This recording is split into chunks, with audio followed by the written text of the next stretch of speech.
We mistook their politeness for fragility. We mistook their home for a garden. That was the thought screaming through my neural pathways as I watched the impossible unfold.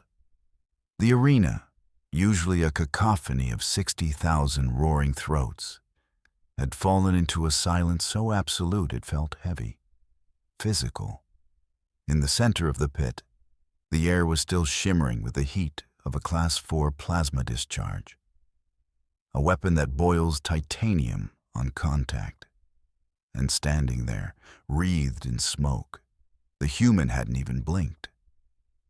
But to understand the sheer, terrifying magnitude of this moment, you have to understand the mistake, the monumental galaxy-spanning idiocy that brought us here. My name is Vaxus, and for 17 cycles, I've been the voice of the Apex Crucible. I've seen Krell warriors eat their own arms to escape a grapple. I've seen logic priests debate an AI to death. But I had never seen a diplomatic blunder manifest as a physical entity until Commander Jax Thorne walked into the ring. It started 40 minutes ago. Standard rotation at the Crucible. The gravity plating was set to heavy, perfect for our reigning champion, Titanus. Titanus wasn't just a fighter. He was a biological siege engine. 4 arms, 400 kilograms of calcified bone plating, and an ego that required its own docking bay. He was an apex predator from a high-pressure methane world, undefeated in 47 bouts. Then came the challenger. When the announcement feeds flashed species, human, the betting algorithms didn't just drop, they laughed. We had the survey data. Earth was classified as a Class C scenic world, low gravity, soft biology, mostly water. Humans were squishy, and they had no exoskeleton, no venom sacs, no redundant hearts. They were pink, soft, and according to the galactic consensus, prone to dying if the temperature shifted 10 degrees in the wrong direction. Jax Thorne walked out looking like he was late for a staff meeting.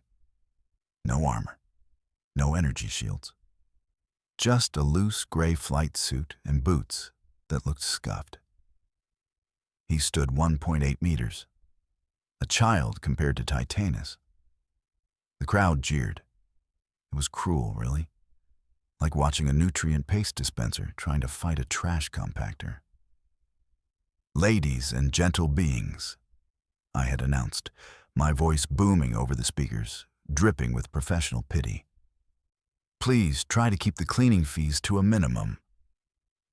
Titanus roared, a sound that vibrated the fillings in my teeth. Jax just rolled his neck. Crack, crack. The bell didn't so much ring as unleash chaos. When Titanus launched, he didn't run. He accelerated like a kinetic missile, covering the 20 meters between them in a heartbeat. It was a charge meant to liquefy. I'd seen it end matches in 3 seconds. The physics were simple. Mass times acceleration equals a wet spot on the floor. But Jax wasn't there. He didn't panic. He didn't scramble. He simply stepped. It was a movement of such terrifying economy that my optical sensors lagged.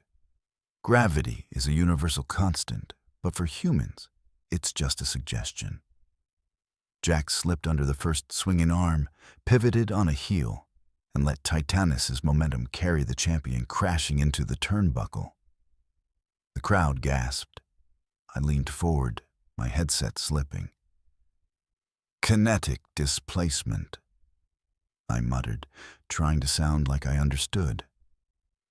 "The human, he's fast."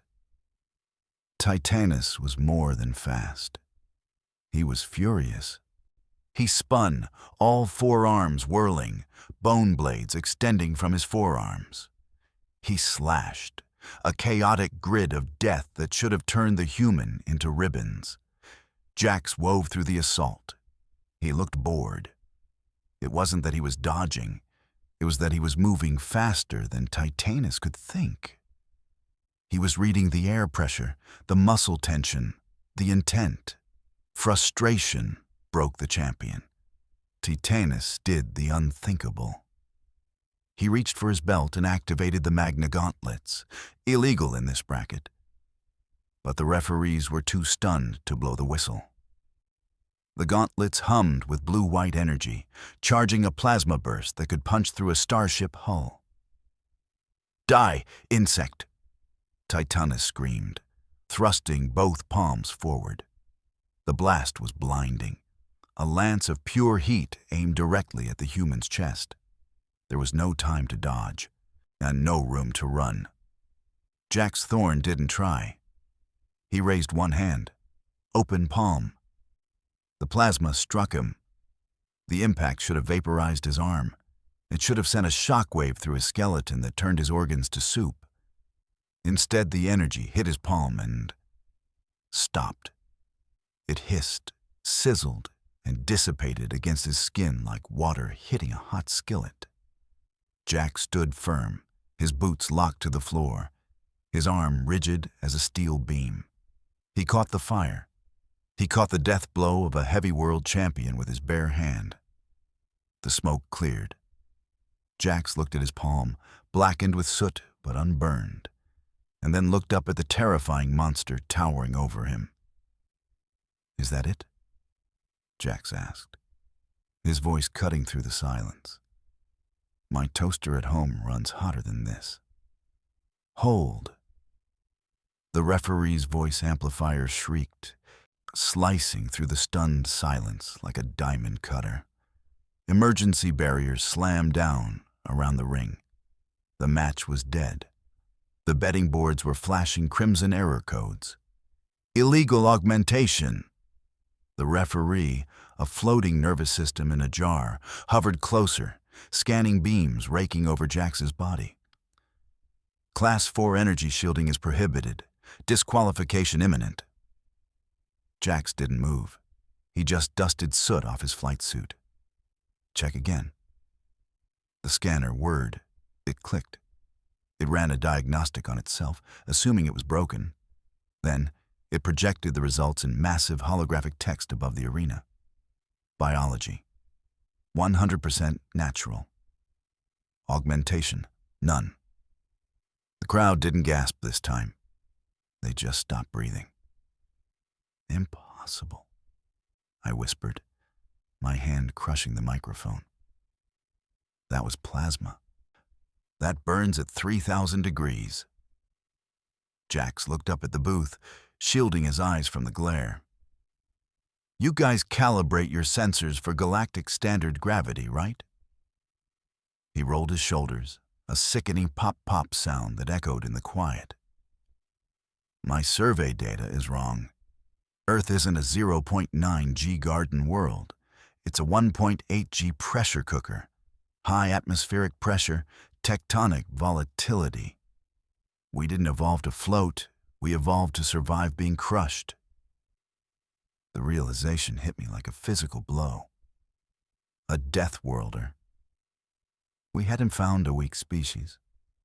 We had found a species that spent its entire existence training in a gravity well twice as heavy as ours. His bones weren't bone, they were compressed calcium steel. His muscles were hydraulic pistons. To him, Titanus wasn't a monster.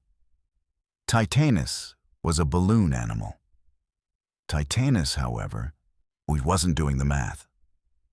His predator instinct screamed threat, and his brain shut down. He roared, a sound of pure, desperate fear, and lunged. It was a sloppy, terrifying strike. All four arms swinging, claws extended, intent on ripping the human apart before the logic could catch up. Jax didn't dodge this time. He stepped in. He moved inside the champion's guard, slipping past a claw that could have sheared metal. Jax planted his feet. The floor plates groaned under the sudden shift in weight distribution. He wasn't using speed anymore. He was using torque. "Sit down," Jax said. He threw one punch. It wasn't a wild haymaker. It was a short, crisp uppercut to the floating rib cage. The sound was nauseating, like a sledgehammer hitting a wet bag of cement. Crack. Titanus's eyes rolled back. The 400-kilogram champion lifted off the ground, actually lifted from the force of the impact. He hung there for a split second, a monument to our stupidity, before crashing down. The arena floor shuddered. Titanus didn't move. "Winner!" The referee's voice wavered. By traumatic knockout. The human. The medical droids swarmed the ring, their anti-grav stretchers whining in protest. They tried to lift Titanus's massive bulk, their motors straining, warning lights flashing amber. He was dead weight, too heavy for the standard field generators. Jax watched them struggle for a moment. Then he sighed. "Here," he said. He walked over, grabbed the champion by the armored belt, and hoisted the unconscious giant with one hand. One hand. He stabilized the stretcher with the other, guiding the terrified medical droids toward the exit tunnel. "Careful with his head," Jax told them gently. "He's got a glass jaw." As he walked away, the silence in the arena broke, not into cheers, but into a frantic, chaotic murmur of realization. I sat back in my booth, staring at the empty ring. The feeds on my console were lighting up. Priority 1 alerts from the Galactic Council. Emergency beacons were flashing across the sector. Every diplomat who had ever sneered at a human trade delegation was currently having a heart attack. We had spent decades treating them like pets. We had patted them on the head, given them the worst trade routes, and mocked their slow ships. And the whole time, they were just being polite. They were an entire species of sleeping giants, walking through a world made of cardboard, and trying very hard not to break us.